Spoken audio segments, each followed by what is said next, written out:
Can you say that again, though? I thought you were like on an NDA. You couldn't say that. I don't believe, but that's a good question. Yeah, let's start that over. You think we can edit?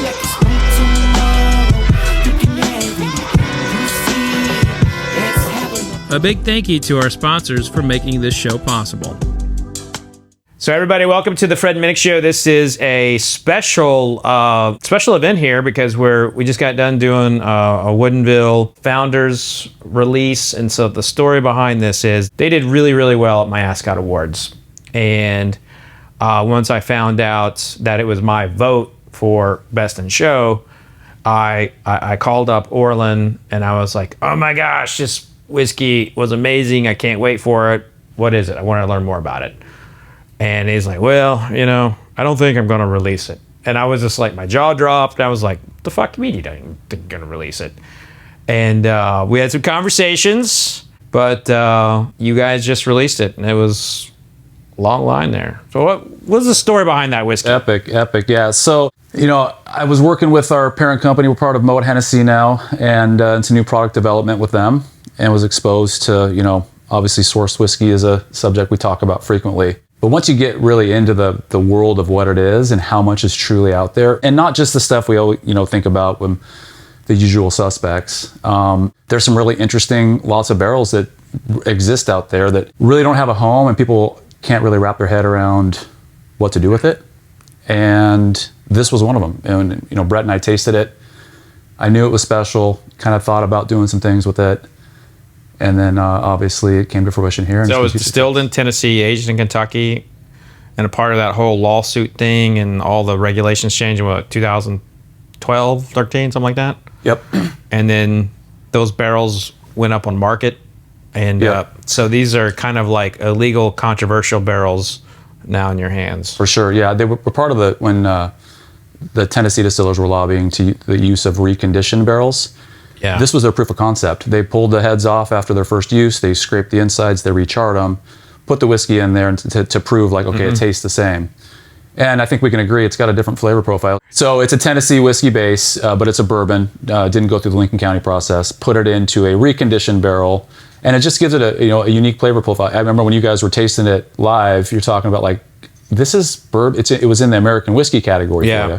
Like, man, this is very bourbon-esque, but it's just not quite. Yeah. And it's a journey in a glass. It's when you do taste it, the first taste you're a little bit confused. Second one you're like, wow, and then third one you're like, there's a lot going on. So I'm pretty sure you can't say what the whiskey actually is, but I can because I'm not under any kind of NDA or any kind of anything like that. But that was some good dickle from Tennessee. So that's why I'm here at Woodinville. And a big supporter of the show has been Viski.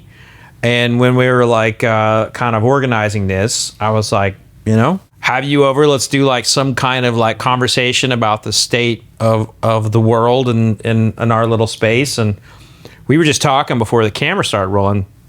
Orland, Brett, and I've never ever been on a panel or a discussion about glassware, and it's so critically important to what we all do. Like this glass right here, I love this glass. I love the rocks glasses that you all make. Like that's what I sip my whiskey in at home. Now, if I'm doing analytical stuff, I'm sipping out of a more analytical glass. But if it's just like, Brett, you the same way? Like you drink out of a rocks glass at Absolutely. home? If I'm doing stuff for work and trying to pick apart a whiskey and look for the flavor profiles, I'm in more of that style glass. But at home, not wanting to think about whiskey and enjoy it, more of a rock style glass. It just suits me. Easy to hold in your hand, nice weight. Yeah, it definitely looks good in your bar cart. The tasting glasses are amazing for making sure there's full coverage on your palate and the aromatics are focused in the right direction, but the rocks glasses are definitely more comfortable, versatile. Throw in your dishwasher, no thought. So one of the things that I've noticed in glass, when I go to people's homes now, they have like fancy glasses. Like it's either Viski or Riedel or Glencairn or some other company. Like they will have a whole cart. You mentioned a bar cart. They'll have a whole thing of glasses that matter to them. But I remember growing up, it was silverware. right? So people would be excited to show off their silverware. People seem to be really excited to show off their glassware today. Like, when did that start happening, and like, why do people care so much about glass? Yeah, I think as people become more comfortable with showing off their bottles, they want to show off their collection. They want to level up their game with glassware. So I definitely, here on the silverware, I think that it's a little bit of a flex to, show that you've put a lot of thought into your glassware and you're educated to that level. To have a glass for different occasions, to have a glass for your different spirits, I think is absolutely worthy.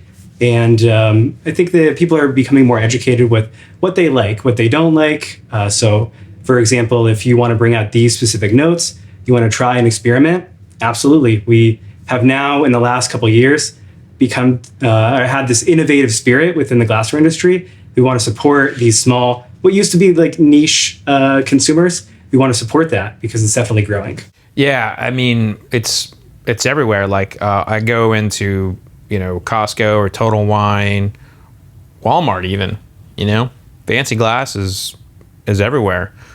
And have you ever seen like the original whiskey glass patent? Like that's like hanging up in like whiskey bars somewhere. Yeah. Like before there was like patents on certain things, like the whiskey glass had its own patent. So I think a lot has definitely changed. I think that people know more about design.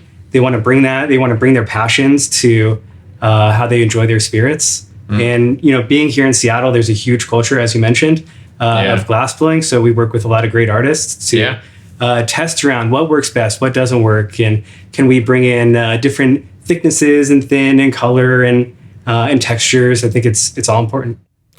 So what do you like? What do you like in a glass, Orland? For me, I mean, I like, especially this one, just the weight and the base. For me, I'm a big guy and got big hands, and so if I got to be, dainty in a small little light glass, doesn't work for me. So this one's, fantastic. It's nice and wide, got some good weight to it. But then I like a tapered small lip. I don't like a big, wide, thick top on the glass there. So this one actually I picked randomly and is perfect. What do you like in a glass? Kind of along the same lines as Orland. I like the heft of a glass. I like something with a meaty base. It feels substantial in my hand. Doesn't knock over when my kids are running around the house crazy. Yeah. So that's a requirement. And then I'm lazy. I don't like to hand wash glass. I want to throw it in the dishwasher and Fuck yeah. have it meaty enough that it's not going to bust on me when I go unload the dishwasher. Man, I tell you what, you want to talk about something that's not a selling point when I see hand wash. I mean, I do it obviously, but I don't wanna. Yeah, if it's good quality glass, you shouldn't have to worry about that. Great crystal, throw in the dishwasher, no problem. So, the cocktailing culture has been enormous. I would probably say that's more so than the whiskey community. I'd say the cocktailing culture is what really kind of drove the glassware conversations. What's a trend this year from a cocktail glass that you saw that's interesting? I think that craft cocktail culture absolutely very much growing, and I think it's supporting all these other industries that kind of go along with it. The distilling industry, I think, is definitely benefited from that. This year, I think that we're seeing a lot of rum cocktails becoming more of a thing. So like tiki, more tiki-ish? Tiki, I think the tiki is not so much a season. I think it is a style of cocktail that is always going to be around. But I think that people are taking rum very seriously and bringing that into the tasting atmosphere and enjoying all these different kind of notes that you could get. I definitely know that brown spirits continues to grow within the tasting, but then also for use in cocktails. But then over the past 3 or 4 years, tequila is just exploding. Tequila cocktails, always very much on our mind and how we can support that. I definitely think with, you could say what you want about celebrities and their tequila brands, but I think that it has also brought a lot of people that didn't know about tequila and brought them into this community and they want to keep learning more and using tequila as a base for their cocktails. That's interesting because everything you talk about here with glass is like it's elevated. But when we were all in college or coming up or coming drinking age, it was the shot glass. I don't see the shot glass around very much anymore, except in tequila. Yeah. Is the shot glass, is that category dead? There's a time and a place. We make a couple of shot glasses. If you're going to have a shot glass, make it elevated. So we have some nice weighted ones. But with the way that people are treating tequila and as it becomes more thought through and people are understanding the different variations of tequila and what they like, there's less shooting of tequila going on and more slow tasting and understanding what temperature and, under what conditions do you like each tequila. Yeah. Okay. You boys like tequila? I do. Does he get angry when he drinks tequila? No, He's calm. I'm never angry. Really? Except when it's an arm wrestling match? Yeah. I don't get angry because I always win. That's funny. All right, so Orland, the whiskey world is kind of like going through some interesting times right now. Where do you think we are in the state of American whiskey? Definitely a level set.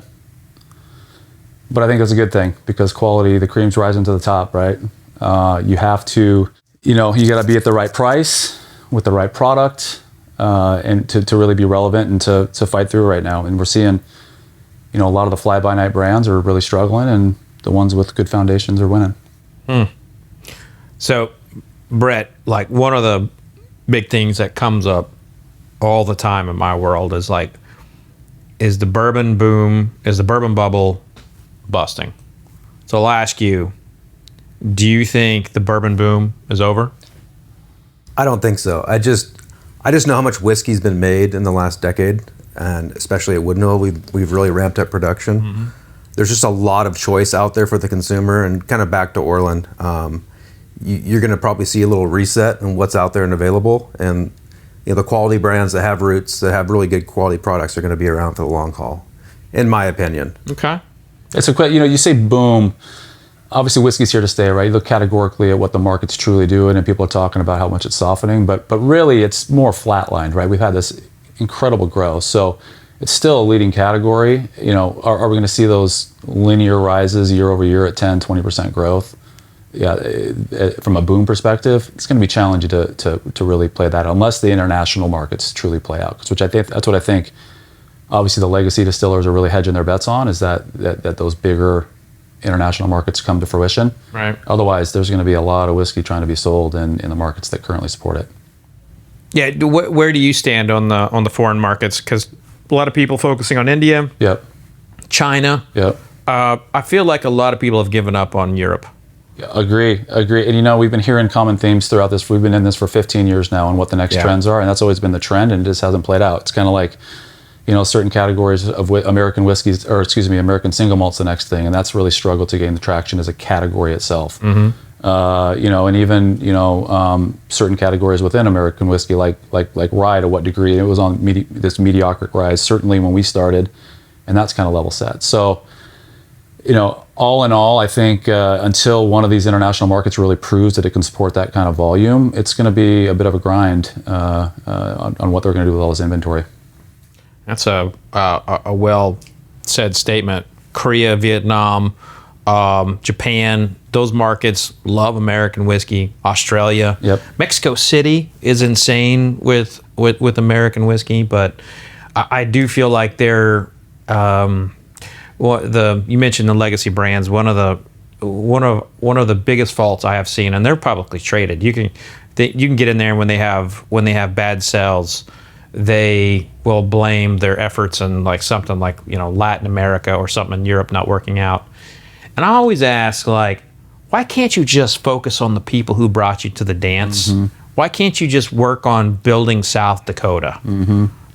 I feel like, and John, I know you're in the glassware space, so you're kind of on the cottage side of this, but you're affected as well. Absolutely, yeah. But when these larger companies, they dictate everything in the spirit space because the way that the industry is set up. So a question for you all: if Diageo swings and misses, if Brown-Forman swings and misses, or Campari or Heaven Hill, Do you feel that? Does it hurt Woodinville if they make a big swing and miss? The scale of that is so different that I don't think there's a direct effect, but cumulatively across the industry, it certainly can influence the trends of what's occurring. So certainly cognizant in front of mind, but definitely the smaller emerging markets that we look at, we identify emerging markets within the country. So you talk about emerging market, might be international, but to your point, whether it's North Dakota or North Carolina, there's opportunities that truly exist within the 50 United States, and really what is the foundation for American whiskey. What do you think, Brad? Kind of the same thought process. I mean, we talk about this every day at work, and where things are going as a brand, and I think there's still a lot of untapped markets in this country that we could do well in. Even our home state. I mean, we've been very successful in our home state. Mm-hmm. It's our largest market, and I still go to places and parts of the state and I don't see our product, which hurts my soul. But I was just at a bar down the road, and I was like, they had Pappy, they had Blanton's, and I was just like, oh boy, I know who you're trying to target. But I was like, hey, why don't you, literally, Woodinville's literally right down the road. Why don't you have that there? The 8-year-old cask strength to me would be better to have on that spot. And well, it's in our well. I'm like, oh, okay, well, that's nice. But yeah, I mean, obviously in Washington State here, we're the top 1 or 2 ultra premium American whiskey as far as the volume standpoint. So back to the legacy distillers, we're larger than them here in our home state. It's a very significant part of our business. That's what Dave Pickerel used to always preach. Own your backyard, man. Win your backyard before you try to win the world. And we listened to that. We weren't distributed outside of Washington State for the first 7 years of our business. Wow. And we just stuck to that, and we became a real, and it's been the foundation of our business ever since. And again, talking about the national, international markets, it's tough. Even now, the part of the Moet Hennessy family, which is right up there with who we're talking as far as size and scale of global strategics, awareness is still a real challenge around. We live in a different world of whiskey, the way we talk and the way we understand brands. But to 95% of consumers and people that are actually pulling it off the shelf, it's a totally different game for them, and really how to create that awareness around quality craft brands like Woodenville and others that are fighting for that market share. John, when it comes to glassware sales, can you have an indicator of where the industry is going based on what kind of glass is moving? Absolutely, yeah. We saw these huge boosts in sales in brown spirits 2019, 2020. Pandemic happens, people are staying home. They are learning what they like. They're trying to understand, which brand is right for me. What are they doing that really works for my palate? And so that was very interesting. I think that the brown spirits market obviously has these very strong in certain markets. Here in the U.S., we have big growth in Japan and, like you mentioned, certain parts of Asia, which we did not expect a couple of years ago. But I do think that the world is getting smaller, and I think it's really nice to think that the spirits that some people enjoy in other countries, we are now learning about those and becoming more widely accepted in the U.S. market. So I'll bring my example back of tequila, is that we never really thought about a tequila tasting glass a couple of years ago. And now that we have so much awareness about that spirit, we are really jumping very quickly to make sure that people have this option if that's their spirit of choice. And so I think that the world getting smaller and people becoming more aware of what they like is absolutely a good thing. I think it's going to level up everyone's game and really push everyone to think a little bit harder and get out of their routines. How do you create a new glass? What's y'all's thought process on creating a new glass? Yeah, I definitely, I think it varies depending on, is it a spirits tasting glass, a rocks glass like this? Is it something that's innovative, made out of oak, like our French oak taster? We kind of start with, where are you using this glass? Are you using it outside? Are you sitting in your couch? Is this something where you're inviting people over? Are you having a blind tasting with this glass? So once we determine how you're going to be using it, where you're going to be using it, is that glass, is that a Stainless steel. I think that stainless steel has become very popular over the past couple of years, and people understand the Is that because of the Yeti glasses? I think that there's been some strong competitors that have come in and no, it's not Yeti. Who's the one that's Stanley? Is it Stanley? Stanley, yeah, but Yeti's got their metal rims too. Yeah. I can't. I mean, a lot of people love it. I can't stand having stainless steel to my mouth when I'm drinking. Yeah, that's a good point. So what we have thought about there is, for years we were hesitant to do stainless steel drinkware. We like to get into the mind of the purist and understand how are they going to feel about this, interrupting their tasting experience. So with ours, we have that ceramic coating on the interior. There absolutely is a reaction when you have aluminum or stainless steel, and it's has a high-end beverage in it. The ions in that metal are going to come out, and that's going to affect the smell. That's going to affect the taste. So we want to acknowledge that people want to keep their beverages a certain temperature. They want to go outside with them. They want to go walk their dog while they're sipping their whiskey. So when we do something like a stainless steel tumbler, we want to make sure it's ceramic coated. And, just like with any of our other glasses, thinking about the shape inside, the tulip shape is really important to us. So it depends where you're going to be using it and how you want to use it. I think if it's a rocks glass like we have in our hands or a tasting glass, it does take 2 to 3 years to really think through the design and development process. And we do a lot of QC, quality control, to make sure that you're going to be able to, use it day after day as a solid glass that you can depend on. So one of the really important pieces of bourbon history is, from a bottle perspective, were decanters. Yeah. Like decanters from the 30s to basically the early 80s were like what all of the major brands did. That was kind of like how they glorified some of their best whiskey. And in the modern side, we find out that they were using lead, as a part of the ceramics of that.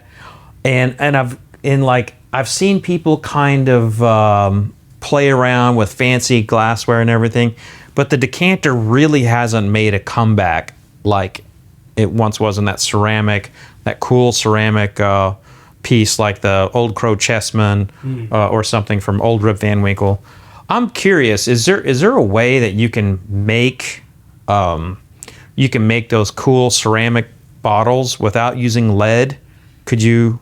That's a good question. So for years they were using leaded crystal, and that is no longer a thing in the industry. I actually don't know if there's a glass producer or ceramics producer that is using lead. I think that's kind of fully gone out. I think that people are acknowledging the health problems with that. I think that how glass is made today, they are using metals that are much safer. They're providing just as good of clarity, and the bonds in the glass are just as strong. That is why they used lead in the past. They really make sure that the glass is very strong and those bonds are very tight. So I think that we've moved away from that. Decanters in general, they were very popular. They continue to be pretty popular. But I think that these days, consumers, when they purchase their whiskey or they purchase their spirits, they're proud of the bottle and they want to put it out. And again, as people become more educated, they kind of want to show off, this really nice bottle they have. I feel like that's not so much of a thing that people are gravitating towards. And then, there's questions of how airtight is this decanter. Yeah, that's a big part. Mm-hmm. Big part. Yeah. Well, and bottles have become so beautiful in and of themselves. It's like you transfer it, it's just a standard boilerplate bottle into this beautiful decanter to display it. But man, now with today's packaging, it's just the bottles are artwork in and of themselves. Yeah, you all have a nice bottle, but I've noticed that you keep it all in that same design. Is there any thoughts on creating a decanter? Not necessarily a decanter, but we're looking at Woodinville 2.0 from a packaging standpoint, kind of sticking to the DNA of the structure of the bottle. You're going to use lead? Yeah. I think we've decided against that. Brett wants to arm wrestle you for something. He wants lead. He's going to win that battle. All right, so when we look at 2024, this has been a year that I felt like some strange patterns have developed and we've been in the media cycle a lot with Gen Z not drinking as much. People who take Ozempic don't want to drink alcohol or can't drink alcohol. There's like all these weird little factors, that seem to be cutting into the alcohol industry, to include the World Health Organization trying to get governments to put more warning labels on bottles and stuff. This has been a very strange year for American whiskey, or all alcohol. I'd like to go around the room here and just ask you, like, what is something that caught your eye this year that you did not expect? I'll start with you, Brett. Yeah, the rise of non-NA offerings in beer, spirits, and NA cocktails. The non-alcoholic. Yeah, non-alcoholic. Yeah. And not my thing. I drink alcohol for a reason. I enjoy the taste. I enjoy the effects. But I actually experienced some when my wife was recently pregnant, and she was buying the non-alcoholic cocktails and some non-alcoholic spirits. Most I tried. I wouldn't probably try again. Okay. She went through a lot of trial and error, and she found maybe one or two that she liked. But once she gave birth to our child, she went right back to drinking alcohol. Congratulations, by the way. Thank you. John, what's something that it caught your eye that surprised you? Yeah, I think that the non-alcoholic industry has grown a lot. I remember years ago, I'm trying them and being really disappointed. These very bitter and overly sweet at the same time, and kind of confusing on the palate. I have tried some good non-alcoholic cocktails at bars. Been very surprised by that. I think that we're here to support and provide a product, Glassware, that people are going to be using to enjoy the drink of their choice. So if that is an amazing whiskey like this, absolutely, we want to be there to have a glass for that. For non-alcoholic cocktails, it's almost even more important to have that presentation of the cocktail in a really nice glass. I think that all of this within a non-alcoholic cocktail or not, the presentation does go a long ways into making sure that you're enjoying that experience with friends. So non-alcoholic, definitely. It's been on my radar for a while because they've been pitching me to write about them or talk about them for a while. But this is the first year that I've seen it truly take off. And I used to be against it. But I think it's because the quality wasn't there. Then I tasted one from a company called Spiritless. It was called Kentucky 74. And it actually, I was like, you know what? This is good. And this is good for the industry that has people dying far too young working behind the bar.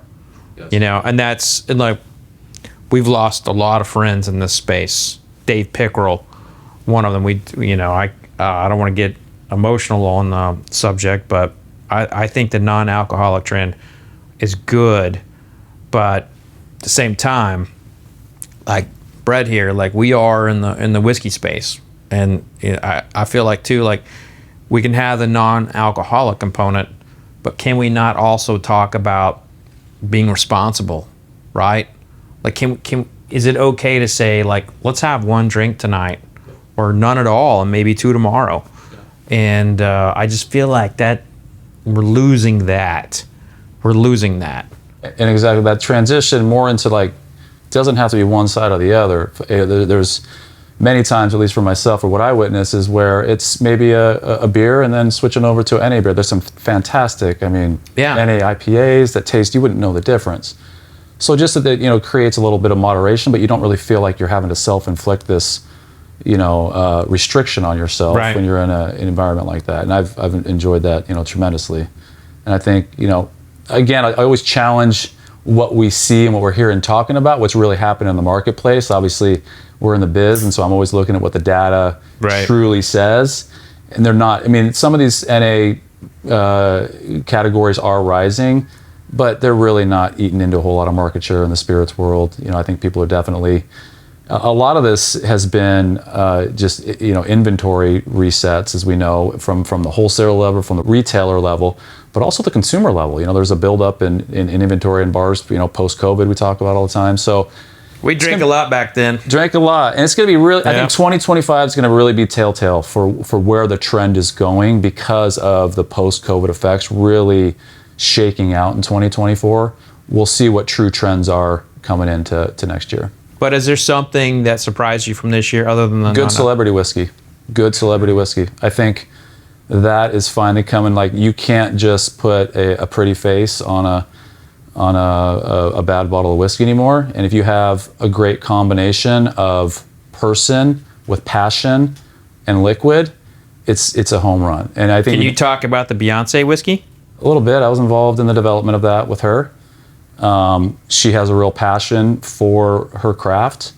She was extremely critical of what she wanted to put in that bottle. I worked with Dr. Bill Lumsden on it. And I think I truly could look, and that was a challenge. Like, could I look Fred Minnick in the eye and say, taste this? It's really damn good. And I think we accomplished that. That was interesting to see her come out with the whiskey. Yeah.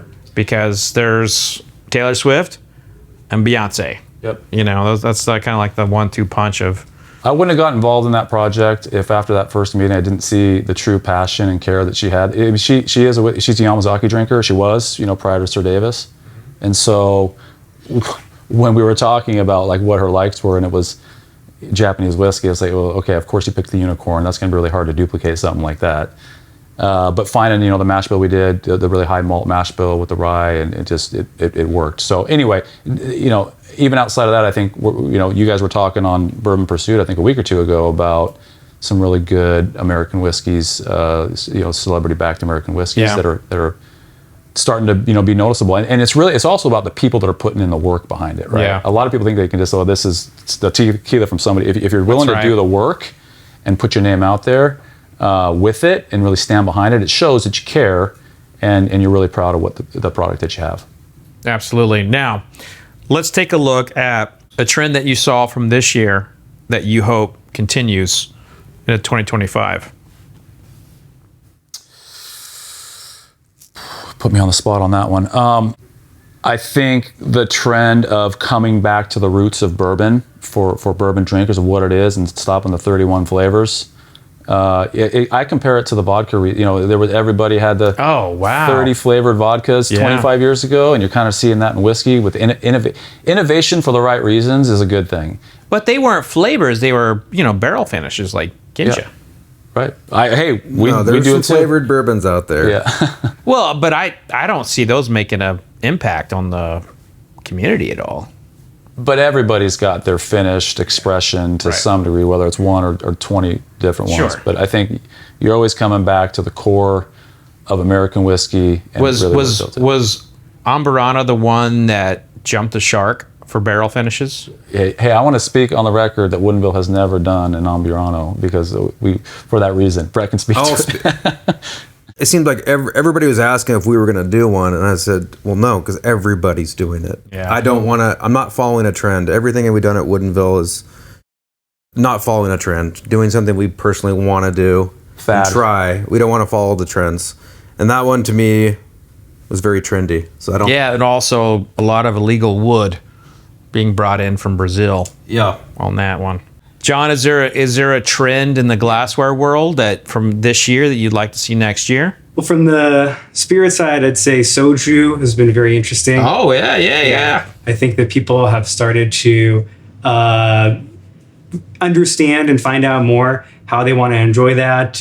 We've been asked a lot for soju glasses, so we're keeping an eye on that and make sure that people have their glass.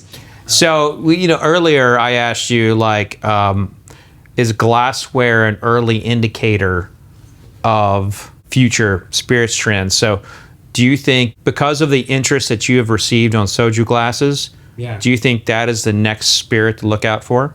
Absolutely. We have a lot of really good partners that we work with, retailers or our own website, people typing in, for this term or that term. So I think it could absolutely be a great indicator. What is exiting the market, what is very new in the market.